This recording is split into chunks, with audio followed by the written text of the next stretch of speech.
U ime Oca i Sina i Svetoga Duha. Uvaženi igumane ove svete obitelji, oče Savo, sa bratijom, draga braćo i sestre, draga deco. Danas naša crkva proslavlja dva velika događaja vezana za krst Gospodnji. Jedno je pronalazak časnoga krsta u Jerusalimu, a pronašla ga je carica Jelena, majka Konstantina Velikoga ravnoapostolna. I kažu da se obradovala i kao što bi se svako od nas obradovao kada bi našao životvorni krst Gospodnji posle 3 veka, a iskopavanja i traženje trajalo je dugo. Prosto se gubila nada da će se krst naći. I na nekih 9 metara od površine zemlje, to je bilo nekada đubrište, toliki je talog zemlje bio i svega, da je toliko vremena trebalo, ali strpljenja i nade da će carica Jelena naći krst Gospodnji. I našla ga je i uz velike počasti patrijarh je uzdizao krst i videvši to, narod klicao je: Gospodi pomiluj, Gospodi pomiluj, Gospodi pomiluj. Drugi veliki događaj je, Persijanci su porobili Jerusalim i odneli časni krst Gospodnji. I posle 14 godina ponovo se vratio uz velike počasti krst Gospodnji. To su 2 događaja koje slavi crkva, 2 vesela, radosna događaja. A mi danas postimo. Postimo zato što čuli ste da i apostol i evanđelje po Jovanu govori o Velikom petku, o događajima zbog kojih je Gospod i došao ovde na zemlju, da strada za nas. I kao što opisuje sveti Jovan u evanđelju, da Gospod koji je došao dobrovoljno da strada, kao i jagnje Božije koje proliva krv svoju za otpuštenje grehova naših. I čim je krst, tu je podsjećanje naše na podvig, na žrtvu, na borbu.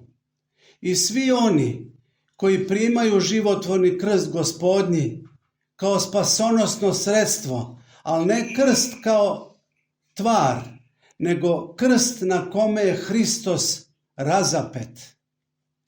Drvo je inače kod Judeja bilo sramno i govorilo se: proklet je onaj koji visi na drvetu.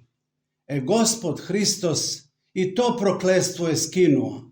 I skinuo je prokletstvo sa nas. I kao što tamo kaže, kada je Hristos već ispustio duh svoj, jedan od vojnika probode mu kopljem rebra. Iz rane izađe krv i voda. Time se pokazalo da krvlju njegovom časnom mi dobijamo život večni. A voda koja je izašla, to je voda krštenja i obnovljenja našega za novi život. I koje su blagodatne sile koje mi dobijamo od samoga Gospoda. Blagodatna sila i blagoslov jeste nama koji idemo za Gospodom, koji svedočimo za Gospodom, jeste da možemo silom njegovom i silom krsta i mi da krenemo na taj put podviga. Ne da stradamo kao on, ne da budemo pljuvani, ismevani, ne da nam stavljaju trnov venac i da se rugaju nad nama, nego da ovde u ovome životu podnesemo onoliko koliko je Gospod svakome od nas odredio da mora da prođe taj krstovaskrsni put. A stradanje naše i jeste da svedočimo Hrista. Jer tamo gde je Hristos, tu su mnogi neprijatelji, kao što smo videli. Isti ti koji su vikali Osanovo višnjih, kada je pitao Pilat šta da radim sa ovim čovekom, viču: raspni ga, raspni. Pa kako da ga raspnem kad nikakvo zlo nije učinio? Raspni ga i dalje raspni ga. Da bi se dodvorili caru, kažu, nemamo cara drugog osim Ćesara, to jest osim tebe. Njemu povlađuju. Njemu češkaju uši jer on to voli da čuje. A oni, time što to rekoše, navukoše na sebe veliku bedu. Ali Gospod, koji hoće da se svi ljudi spasu, raširio je ruke svoje na krstu, da prigrli čitav svet, jer je došao da spasi grešnike, a ne pravednike. I on radi grešnika izliva svoju prečasnu krv, strada na krstu za nas. Zato je i došao i to je dobrovoljno učinio. Kaže u Svetom pismu, za pravednika možda bi se ko i usudio da strada, a za grešnike ko bi? Pa ko? Samo Gospod. I sada vidimo svu ljubav, svo trpljenje Gospoda našega, koji prima ljudsku prirodu našu osim greha, ovaplotivši se od presvete Bogorodice i postaje Bogočovek Hristos, rađa se, živi sa nama, uči nas, pokazuje i prolazi sve ono što je za naše spasenje. Strada, biva pogreben, ali i vaskrsava, jer bez krsta nema vaskrsenja. I ne samo to, vaznosi se na nebo i našu ljudsku prirodu postavlja sa desne strane Boga Oca. To je čitav domostroj našega spasenja. Sad, pošto je sve to tako i došli smo danas da čujemo Sveto Evanđelje, došli smo danas da se podsjetimo šta smo mi dužni da činimo ovde u ovome svetu.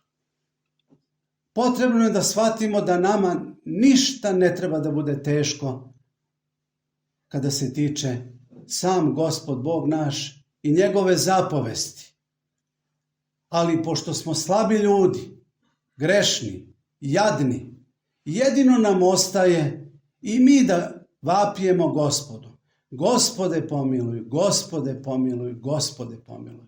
Silom časnog i životvornog krsta oseni nas, daj nam snage, pridigni nas, obuci nas u silu sa visine, da bismo i mi mogli da slavimo jednoga Boga u Trojici i da krstom časnim živimo, krst časni da nosimo na sebi i u sebi, ne samo kao ukras, da imamo krst da nosimo, to je zaista za pohvalu u ovome svetu, jer mnogi se kriju, da ne kažem mnogi, ali kriju se ljudi, neće ni da ispovede, čak ih sramota da se prekrste pred drugim ljudima negde na javnom mestu.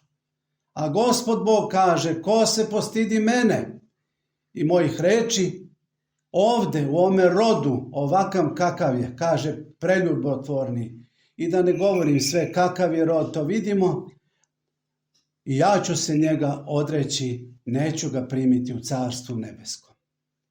Pošto znamo to, a dugo vremena smo u crkvi, idemo za Gospodom, padamo, trudimo se, često puta odlutamo malo, ali je važno da se vraćamo uvek Gospodu, jer je On je taj put, istina i život. Nema drugoga spasitelja, nema drugoga Boga. Jedina nada naša i uzdanje jeste Gospod Bog naš sa svima svetima, držeći hrabro krst svoj i noseći za Gospodom, dužni smo da se vladamo onako kako Gospod Bog naš traži. A kada dođe vreme odlaska našega iz ovoga sveta, da nas Bog pozna i prizna kao svoje. Neka Gospod Bog silom časnog i životvornog krsta svoga zakrili sve vas, sve vaše na domu, da zakrili naš narod, da ga prosveti, da ga osveti i da ga vas postavi. Amin.